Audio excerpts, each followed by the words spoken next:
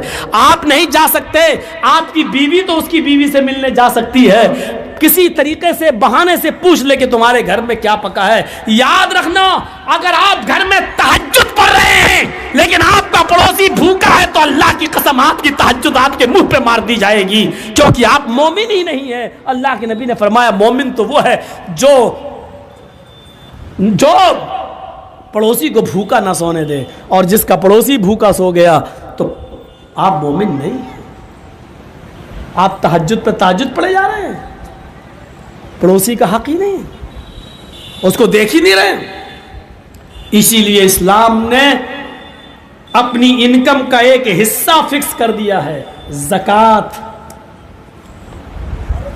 زکوٰۃ 85 گرام اگر آپ کے پاس سونا ہے تو آپ پر زکوٰۃ ہے، یا 595 گرام سونا جس کو ہمارے ہاں بولا جاتا ہے 52.5 تولے چاندی، 52.5 تولے چاندی، 52.5 تولے چاندی کا وزن عرب کے حساب سے 595 گرام اگر چاندی ہے تو آپ کے اوپر زکوٰۃ فرض ہے۔ 595 گرام چاندی نہیں ہے لیکن 595 گرام چاندی کے برابر آپ کے پاس قیمت ہے، پیسہ ہے، اور آپ اس پیسے کے مالک ہیں اور اس کے اوپر 1 سال گزر چکی ہے تو اس کے اوپر زکوٰۃ ہے، 2.5% آپ کو دینا پڑے گی۔ یہ ایک سسٹم بنا دیا ہے۔ 85 گرام، اب مان لیجئے 7.5 تولے سونا یعنی 85 گرام سونا، مان لیجئے کہ جرجیت صاحب کی بیوی گئی اور ایک سونے کا ہار خرید کے لائی اور اس نے کہا 85 گرام یعنی 7.5 تولے کا مجھے ہار دے دیجئے اور پیسے دے کے چلی آئی، لیکن یہ 85 گرام سونے کا ہار 21 کیرٹ سونے کا ہے۔ سونے میں وہ ہوتا ہے نا 24 کیرٹ کا ہے کہ 22 کیرٹ کا ہے یا 21 کیرٹ کا ہے، تو جس سونے پر زکوٰۃ ہے وہ 24 کیرٹ کا سونا ہونا چاہیے، یعنی پیور 85 گرام سونا آپ نے خریدا ہے اور وہ 24 کیرٹ کا ہے تو آپ کے اوپر زکوٰۃ ہے۔ آپ نے 85 گرام سونا خریدا ہے لیکن وہ 21 کیرٹ کا ہے تو اس کے اوپر زکوٰۃ نہیں بنے گی، کیونکہ اس کو جب آپ وزن کریں گے اور جب اس کے اندر جو اور دھاتو ملی ہوئی ہے اس کو آپ نکال دیں گے تو اس سونے کا وزن جو اوریجنل سونا ہے وہ 72 گرام رہ جائے گا، وہ 72 گرام رہ جائے گا، 85 گرام نہیں رہے گا، کیونکہ 21 کیرٹ کا اگر 85 گرام سونا ہے تو 24 کیرٹ کے حساب سے وہ 72 گرام سونا بنتا ہے، تو 72 گرام سونے پر زکوٰۃ ہی نہیں ہے، اوریجنل سونا ہونا چاہیے آپ کے اوپر، آپ کے پاس 85 گرام۔ ایک بات اور یاد رکھیے گا، آپ رمضان میں زکوٰۃ دیتے ہیں، ٹھیک ہے، بہت سے لوگ انگریزی حساب سے زکوٰۃ دیتے ہیں، بھائی کوئی سروس کرتے ہیں ان کو تنخواہ ان کا سال بھر کا حساب مارچ میں ہوتا ہے تو وہ مارچ زکوٰۃ کے لیے کوئی رمضان کا مہینہ شرط تھوڑی ہے، سال میں ایک بار زکوٰۃ فرض ہے، سال میں ایک بار جب زکوٰۃ فرض ہے تو سن لیجئے، سال میں ایک بار زکوٰۃ فرض ہے وہ عربی مہینے کے حساب سے۔ اب آپ انگریزی مہینے کے حساب سے زکوٰۃ دیں گے تو کتنی دیں گے؟ زکوٰۃ بہت اہم مسئلہ ہے، 1 روپیہ بھی آپ ماریں گے تو پھنس گئے۔ زکوٰۃ آپ مارچ میں دے رہے ہیں، ہر سال مارچ میں دیتے ہیں، تو عربی سال ہوتا ہے 355 دن کا اور انگریزی سال ہوتا ہے 365 دن کا، 10 دن بڑھ گئے۔ آپ جب انگریزی کے حساب سے سال میں ایک بار زکوٰۃ نکالتے ہیں تو آپ کی زکوٰۃ 2.5% نہیں نکلے گی، آپ کی زکوٰۃ تھوڑی سی بڑھ جائے گی، اب آپ کی زکوٰۃ بنے گی 2.577%۔ سمجھ رہے ہیں نا؟ یعنی 1,00,000 روپے میں 2,500 دینا ہے آپ کو عربی سال کے حساب سے 2,500 یعنی 2,500. لیکن آپ انگریزی حساب سے جب آپ زکات دیں گے تو زکات کتنی دیں گے؟ 2,577 روپے. یعنی 77 روپے زیادہ دینا پڑے گا کیونکہ 10 دن بڑھ گئے ہیں, اس کی زکات آپ کو الگ نکالنا پڑے گی 2.577. کہاں ہیں آپ؟ اسلام نے اتنا بھی حق نہیں مارا کسی غریب کا. یہاں تو سب کے حق مارے بیٹھے ہیں. زکات پوچھو کتنے لوگوں نے دی ہوگی, تو ابھی دیکھیے مولانا رمضان میں بہت لوگوں کو زکات دی ہے. کتنی دی ہے؟ کیا آپ اپنے مال کی پوری زکات ادا کرتے ہیں؟ حساب کتاب ہی نہیں رکھ پاتے ہوں گے پورا. حضرت ابو بکر صدیق کو ایک صحابی نے بکری دے دی تھی, یہ لیجئے میری 40 بکریاں, ایک بکری زکات میں بنتی ہے, یہ لیجئے. حضرت ابو بکر صدیق بکری لینے کے بعد کہنے لگے اللہ کے نبی کو بھی تم نے ایک بکری دی تھی. کہاں دی تھی؟ آپ ہی تو آئے تھے نبی کے ساتھ. کہاں میں آیا تھا؟ اس وقت بھی 40 بکری تھی, آج بھی 40 بکری ہے, پہلے بھی میں نے ایک بکری دی تھی, آج بھی ایک بکری میرے اوپر زکات بنتی ہے. حضرت ابو بکر صدیق نے کہا کہ میں نے اللہ کے نبی صلی اللہ علیہ وسلم کو دیکھا کہ آپ نے ایک بکری ان کو رسی کے ساتھ دی تھی, رسی سمیت بکری دی تھی, رسی سمیت. اور آج آپ مجھے بکری دے رہے, رسی آپ نے اپنے پاس رکھ لی. تو صحابی نے کہا کہ رسی کا آپ کیا کریں گے؟ میں دوسری بکری باندھ لوں گا, بکری تو دے رہا ہوں نا. تو حضرت ابو بکر صدیق نے کہا تھا اللہ کے رسول کو تم نے رسی کے ساتھ بکری دی تھی اور مجھے صرف بکری دے رہے ہو, رسی نہیں. اللہ کی قسم اگر رسی روک لو گے, بکری تو دے رہے ہو لیکن رسی اگر روک لو گے تو میں تم سے جہاد کروں گا, میں تم سے لڑوں گا, میں تم سے قتال کروں گا, میں تم سے جہاد کروں گا. غور کرو, بکری دے رہا ہے وہ صحابی, صرف رسی روک رہا ہے. تو ابو بکر صدیق کہہ رہے ہیں کہ میں تم سے جہاد کروں گا, میں قتال کروں گا. یہاں تو روپیہ مارے بیٹھے ہیں, غریبوں کا پورا حق مارے بیٹھے ہیں. لاکھوں کے مالک 1,000 کی زکات دے دی, ہو گئی. آپ کے پاس 1,00,000 روپیہ ہے, 2,500 روپے زکات بنتی ہے, آپ نے 2,400 روپے دے دیے, 400 2,400 روپے آپ نے دے دیے, 2,400 2,400 روپے آپ نے دے دیے, 100 روپے روک لیا یا نہیں دیا, آپ کی 2,400 روپے کی زکات بیکار. آپ نے غریبوں کا حق مارا ہے. میرے بھائیوں, وہ 100 روپے بھی آپ سے لیے جائیں گے اور غریب کو دیے جائیں گے. اسلام غریب کا حق نہیں مارتا ہے. اللہ کہتا ہے میرے پاس میرا حق مار کے آؤ گے, قیامت کے دن میں اپنا حق معاف کر سکتا ہوں, لیکن کسی غریب کا حق مار کے آؤ گے تو میں معاف نہیں کروں گا. نماز میں اور روزے میں کچھ کمیاں ہو جائیں تو قیامت کے دن اللہ معاف کر سکتا ہے, لیکن کسی کا حق مارا ہوگا. ہمارے اٹاوا میں ایک آدمی وضو بنا رہا تھا, میں مسجد میں وضو بنا رہا تھا, تو ایک روزے کی حالت میں, تو ایک نوجوان تھا, کلا کرتے کے وقت وضو بنانے کے بعد ہم سے کہنے لگا مولانا ایک مسئلہ بتاؤ. میں نے کہا جی بولیے. یہ وضو کرتے ہیں جو کلا کرتے ہیں نا, کلا کیا تو یہ پانی تھوڑا سا چپک جاتا ہے زبان میں. بھائی کلا کریں گے ایسے جب کریں گے تو اب پانی تو زبان میں تھوڑا سا لگ ہی جائے گا نا, ایسے تو کوئی نہیں کرتا ہے. پانی کو تھوک رہا ہو تو پانی زبان میں لگ جاتا ہے. اگر وہ پانی کسی طریقے سے حلق کے اندر پہنچ جائے, پانی کا قطرہ, وضو بناتے وقت جو پانی زبان پہ رہ جاتا ہے وہ قطرہ بن کے اگر حلق کے نیچے چلا جائے تو کیا اس سے روزے پر کوئی فرق پڑے گا؟ میں نے کہا تم نے مسئلہ بہت اچھا پوچھا, میں کل جمعے کے خطبے میں اس مسئلے کو بتاؤں گا تاکہ سب کو معلوم ہو جائے. کہنے لگا ابھی مجھے بتا دیجئے. میں نے کہا یار تمہیں بتاؤں گا تو میں اکیلے معلوم ہوگا, تم نے بہت اچھا مسئلہ پوچھا, کل جمعے کا خطبہ ہے, میں شاہی جامع مسجد میں خطبہ دوں گا تو تمہیں بتا دوں گا. کہنے لگا ٹھیک ہے. اگلی صف میں بیٹھا تھا وہ آدمی.